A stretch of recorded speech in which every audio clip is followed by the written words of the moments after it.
This YouTube channel does not promote any violent, harmful, or illegal activities. All content provided by this channel is meant for an educational purpose only.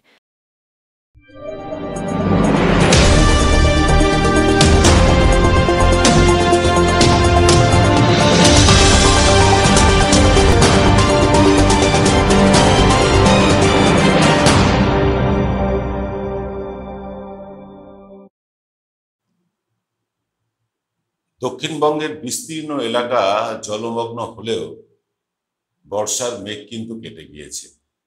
আশ্বিনের শরতে মেঘ কিন্তু ঝুঁকি মারতে শুরু করেছে সারা ভারতবর্ষ জুড়ে, বিশেষত বাংলায়। কাশফুল ফুটতে শুরু করেছে, পুজো আসছে, পুজোর গন্ধ লেগে গিয়েছে, পুজোর ঢাকে কাঠিও পড়ে গিয়েছে। তবুও কিছু মানুষ এখনো বন্যার জলের তলায় আছেন। তাদের পাশে দাঁড়ানোর জন্য রাজ্য সরকার এসে দাঁড়িয়েছে, আমাদের বহু দর্শক এসে দাঁড়িয়েছে, ধন্যবাদ তাদেরকে। এই আকাশের কালো মেঘ সরে গিয়ে যখন নীল সাদা আকাশ দেখা যাচ্ছে, তখনও কিন্তু শীত পড়েনি। উত্তুরে হাওয়ায় ঠোঁট ফাটা শুরু না হলেও হাড় কাঁপুনি ধরে গিয়েছে বিজেপির অন্দরে, দিল্লি বিজেপির অন্দরে। কারণ শীতকালীন অধিবেশন আর কিন্তু বেশি দেরি নেই। এর মধ্যেই 400 পার করতে যাওয়া এবং 240-এই আটকে যাওয়া কেন্দ্রের সংখ্যালঘু সরকারের প্রধান দল বিজেপি কিন্তু তটস্থ হয়ে পড়েছে সরকারের স্থায়িত্ব নিয়ে। নীতিশ কুমারের গতিবিধি তাদের যথেষ্ট চাপে রেখেছে এই দুই গুজরাটি ব্রাদার্সকে। এমনিতেই পাল্টি খাওয়ার ব্যাপারে নীতিশ কুমারের নাম মোটামুটি সারা পৃথিবী জেনে গিয়েছে, সর্বজনবিদিত। তার উপরে নীতিশের রাজ্যে বিপুল স্বর্ণ ভাণ্ডারের উপরে বিজেপির লালসা কিন্তু প্রকট হয়ে যাওয়াতে নীতিশ প্রেশার পলিটিক্স শুরু করে দিয়েছে। কখনো তেজস্বী যাদবের সাথে, আবার কখনো রাহুল গান্ধীর প্রশংসা করে গুজরাটি ব্রাদার্সের কপালে কিন্তু চিন্তার ভাঁজ বাড়িয়ে দিয়েছেন এই নীতিশ কুমার। আজকে আমরা পশ্চিমবাংলা ছেড়ে দিল্লির দিকে তাকাবো আজকের এক্স ফ্যাক্টরে।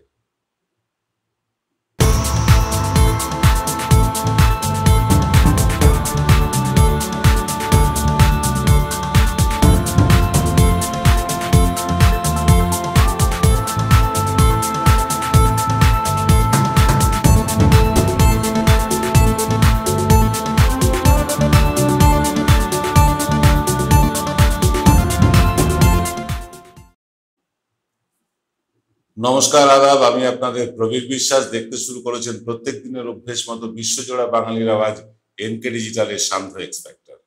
অনেক হলো বাংলা নিয়ে, অনেক কার্যকর নিয়ে অনুষ্ঠান করলাম, বন্যা নিয়ে করলাম, পশ্চিমবাংলার রাজনীতি নিয়ে করলাম। আমাদের দিল্লির দিকে ফিরে তাকানো হয়নি। দিল্লিতে ইতিমধ্যে আম আদমি পার্টির মুখ্যমন্ত্রী বদল হয়ে গিয়েছে, অনেক রকম চাপান উত্তর চলছে দিল্লিতে। সেই দিল্লির খবরটা খুব একটা বলা হয়নি, তাই আজ মনে হলো আজকে দিল্লির খবর নিয়ে আপনাদের সামনে আসি। দেখুন, বিগত লোকসভা নির্বাচনের পর থেকেই গুজরাটি ব্রাদার্সের একমাত্র ধ্যান জ্ঞান বিজেপির যে 240 সাংসদের সংখ্যা আছে সেটা বাড়িয়ে যেন তেন প্রকার 272 নিয়ে যাওয়া। সেই কারণে যদি শরিক দলের সাংসদদেরও ভাঙাতে হয়, তাতেও তারা কিন্তু পিছপা হবে না। ইতিমধ্যে তার কিছু নমুনা আপনারা দেখে নিয়েছেন। তবে সতর্কতা কিন্তু জারি আছে বিজেপির মধ্যেই। একই সাথে গুজরাটি ব্রাদার্স ইন্ডিয়া জোট শরিকদের মধ্যে কংগ্রেস বাদে কাউকেই খুব একটা চটাতে চাইছে না, খেপিয়ে তুলতে চাইছে না। যদি কোনো কারণে নীতিশ এবং নাইডু নামের ক্রাচ দুটো খসে পড়েও যায়, তাহলে ইন্ডিয়া শরিকদের মধ্যে 2-1জনকে পাশে পেয়ে তারা চালিয়ে যেতে পারে তাদের সরকার। নিশ্চয়ই লক্ষ্য করেছেন, সিবিআই এবং ইডি তৃতীয়বারের মোদী সরকারে অনেকটাই নিষ্প্রভ, নিস্তেজ। আবার ততটাই উজ্জ্বল হয়ে উঠেছে সুপ্রিম কোর্টের ভূমিকা। মোদী 2.0-তেও যেভাবে টপ বিরোধী দলের নেতাদের শুধুমাত্র অভিযোগের ভিত্তিতে গ্রেফতার করে যাচ্ছিল সিবিআই ইডি, সেই স্পিড এখন কিন্তু অনেকটাই কমেছে। বরং প্রমাণের অভাবে অনেকেই জামিন পেয়ে যাচ্ছেন একে একে। সিবিআই ইডি নিজেদের হেফাজতে নেবার দাবি থেকেও বহু ক্ষেত্রে সরে আসছে। আম আদমি পার্টির আইডিওলজি, উদ্ধব ঠাকরের শিবসেনার আইডিওলজির সাথে বিজেপির হিন্দুত্বের আদর্শের খুব তফাৎ আছে বলে মনে হয় না। অন্যদিকে তৃণমূল কংগ্রেস একসময় বিজেপির সাথে গাঁটছড়া বেঁধে সরকারও চালিয়েছে। আরএসএস এর নাগপুর লবি মমতা ব্যানার্জিকে যথেষ্ট সম্মান করেন, শ্রদ্ধাও করেন। আদর্শগত মিল না থাকলেও নাগপুরের আরএসএস কিন্তু উগ্র মমতা বিরোধী নয়, বরং গুজরাট লবির বিজেপি এবং গোরখপুর লবির আরএসএস এর সাথে মমতার দূরত্ব কিন্তু অনেকটা বেশি। বিজেপির পুরনো নেতা যেমন ধরুন রাজনাথ সিং, নীতিন গডকরির মতন নেতাদের সাথে মমতা বন্দ্যোপাধ্যায়ের সম্পর্ক কিন্তু বেশ মধুর। সেই সূত্রকে কাজে লাগিয়ে গুজরাটি ব্রাদার্স তীব্র মমতা বিরোধিতা থেকে খানিকটা সরেও এসেছে। উপরতলার ধমক খেয়ে শুভেন্দুও কিন্তু উদ্ভ্রান্তের মতন ওই পিসি ভাইপোর বাপ বাপান্ত করা আপাতত বন্ধ রেখেছে। তার মানে কি দাঁড়ালো? গুজরাটি ব্রাদার্স কুর্সি বাঁচাতে কংগ্রেস বাদে কাউকেই কিন্তু আর খেপাতে চাইছে না, সবার সাথেই মোটামুটি সদ্ভাব রেখে তারা চলতে চাইছে। কারণ সামনেই শীতকালীন অধিবেশন, আর সেখানেই কিন্তু মরণ বাঁচন লড়াই, সরকার টিকিয়ে রাখার লড়াই। আমরা আসবো সে প্রসঙ্গে, তার আগে নিয়ে নিতে হবে ছোট্ট একটা 20 সেকেন্ডের বিরতি। Welcome to the world of civil business. A Bengali business personality and the most successful business group, Roy Construction Group of companies now coming Sarib, West Bengal. Mr. Anup Roy, the managing director of the Roy Construction Group company, ready to serve his native land, the mother Bengal.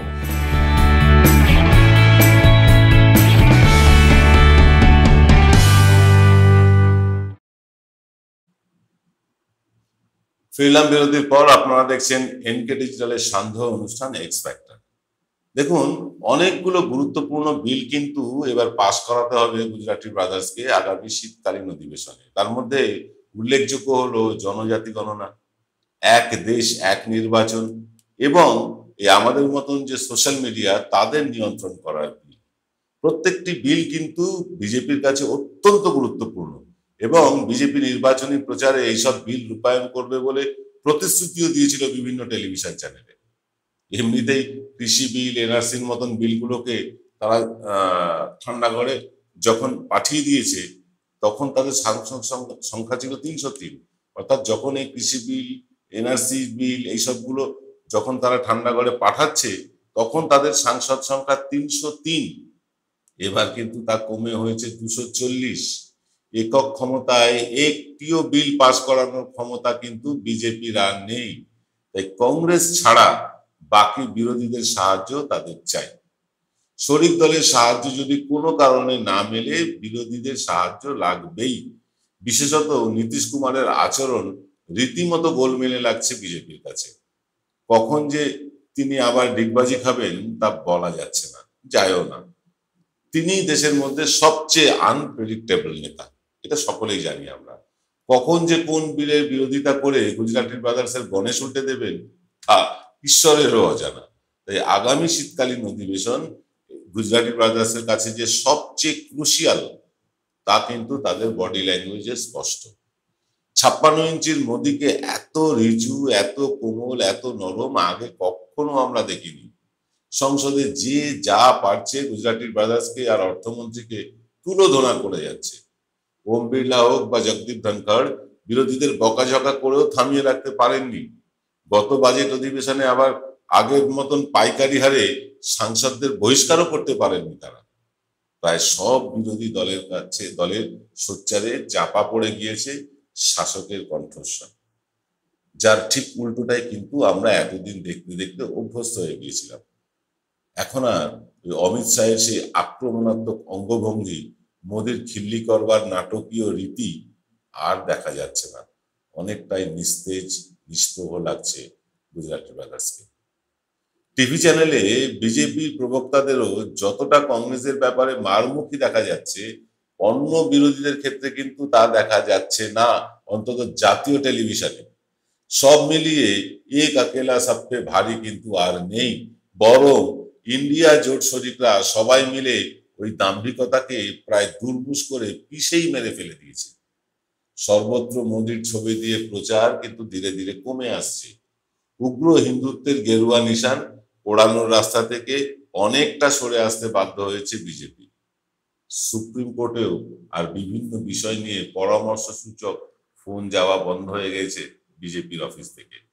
শুধু বন্ধই হয়নি, প্রতিদিন সকালে news চ্যানেলের WhatsApp গ্রুপে যে নির্দেশ পাঠানো হতো, সেই নির্দেশ পাঠানোগুলো কিন্তু অনেক চ্যানেল মানছে না এখন, তবে বেশিরভাগ চ্যানেলই মানছে। এই যে সকালবেলা বিভিন্ন চ্যানেলে কোন এজেন্ডা চালাতে হবে বিজেপি পিএমও থেকে বলে দেওয়া হতো, সেটা কিন্তু অনেকেই মানছে এখনো। এই একটা জায়গায় কিন্তু তারা ধরে রাখতে পেরেছে এবং ধরে রাখতে মরিয়া। তাই নিয়ন্ত্রণ করতে চায় আমাদের মতন স্বাধীন সাংবাদিক, যারা নিরপেক্ষভাবে নির্ভীকতার সাথে কাজ করে চলেছে। তবে যতদূর মনে হচ্ছে সেই নিয়ন্ত্রণ করতে গিয়ে গুজরাটি ব্রাদার্সের চেয়ারের পায়াগুলো হয়তো এবার পিছলেই যেতে বসেছে। শীতকালীন অধিবেশনের আগে তাই হাড় কাঁপানো ঠান্ডায় শীত ঘুমে চলে গিয়েছে 56 ইঞ্চির ছাতিওয়ালা বৃদ্ধ। 56 ইঞ্চির ছাতিওয়ালা বৃদ্ধকে আর সেই অঙ্গভঙ্গি করে, বিভিন্ন নাটকীয় অঙ্গভঙ্গি করে তাকে আর দেখা যাচ্ছে না। ঘন ঘন পোশাক বদলে টেলিভিশন ক্যামেরার সামনে আসতে দেখা যাচ্ছে না। কথায় কথায় বিদেশ ভ্রমণ তাকে করতে দেখা যাচ্ছে না। উল্টো দিকে আমাদের স্বরাষ্ট্রমন্ত্রী, যিনি কথায় কথায় আঙুল তুলে হুমকি দিতেন বিরোধীদের, সাংবাদিকদের, তাকেও কিন্তু অনেকটা নরম লাগছে। কারণ কি জানেন, শীতকালীন অধিবেশনে যে বিলগুলো পাস করতে হবে তাতে কিন্তু বিরোধীদের চটালে চলবে না। কিন্তু একটা মুশকিল কোথায়, কি ভুল তো হয়ে গিয়েছে। বিগত 10 বছর ধরে যেভাবে বিরোধীদের উপর বুলডোজার চালানো হয়েছে, ED, CBI, income tax, NIA ইত্যাদি, পিএমএলএ, এইসব আইন কানুন দিয়ে, তারপরেও কতজন বিরোধী চন্দ্রবাবু নাইডুর মতন জেল খাটার পরেও বিজেপিকে সমর্থন করেন, এটা কিন্তু দেখা। তবে শীতকালীন অধিবেশন আপনাদেরকে বলে রাখি, বিজেপির কাছে সবচেয়ে গুরুত্বপূর্ণ, দেশের মানুষের কাছে সবচেয়ে গুরুত্বপূর্ণ হতে চলেছে। কারণ এই ওয়ান নেশন ওয়ান ইলেকশন, এই যে তারা মন্ত্রিসভায় পাশ করে নিয়েছে, এবার তো লোকসভা রাজ্যসভায় পাশ করতে হবে। সম্ভবত এটা তারা পাশ করতে পারবে না, আর কোনো বিল পাশ করতে না পারলে সরকার পড়ে যেতে পারে। তাই এই বিল আদৌ আনবে কিনা, বা সিলেক্ট কমিটিতে পাঠিয়ে দেওয়া হবে কিনা, বা ঠান্ডা ঘরে পাঠিয়ে দেওয়া হবে কিনা, বা একটা জয়েন্ট পার্লামেন্টারি কমিটি করে সেখানে পাঠিয়ে দেওয়া হবে কিনা, আমরা জানি না। তবে এই বিলগুলো যে বিজেপির কাছে ভয়ানক হয়ে আসতে চলেছে, এবং সেই ভয়ানকতার কারণেই বিজেপির কিন্তু হাঁটু কাঁপতে শুরু করেছে ইতিমধ্যে। আপনারা দেখলেন যে আমাদের প্রধানমন্ত্রী আরজি কর নিয়ে একটি শব্দ উচ্চারণ করলেন, আমাদের স্বরাষ্ট্রমন্ত্রী একটি শব্দ উচ্চারণ করলেন না। এখানকার বিজেপি একটু তিড়িং বিড়িং লাফালো, তারপরে কিন্তু তাদেরকে থামিয়ে দেওয়া হলো। কারণ কি জানেন, কারণ ওই গুজরাটি ব্রাদার্স জানে, যদি আমরা আরজি কর নিয়ে বেশি কথা বলতে চাই, দেশের মানুষ কিন্তু আমাদের উন্নাও দেখাবে, কাটুয়া দেখাবে, হাতরাস দেখাবে, মণিপুর দেখাবে, রাজস্থান দেখাবে। তাই তারা বাধ্য হলে এই তিড়িং বিড়িং করাটা বন্ধ করাবে। এই নিয়ে কি ভাবছেন আপনি কমেন্ট করে জানান। আপনাদের সাথে দেখা হবে আগামীকাল সকাল ঠিক 8টায়, যেমন আমরা আসছি প্রতিদিন সকালের এক্সপেক্টার নিয়ে। সেই সকালের এক্সপেক্টার নিয়ে সকালবেলা আপনাদের সামনে হাজির হব। বেলা বিদায় দিন, সকলে ভালো থাকবেন, শুভরাত্রি।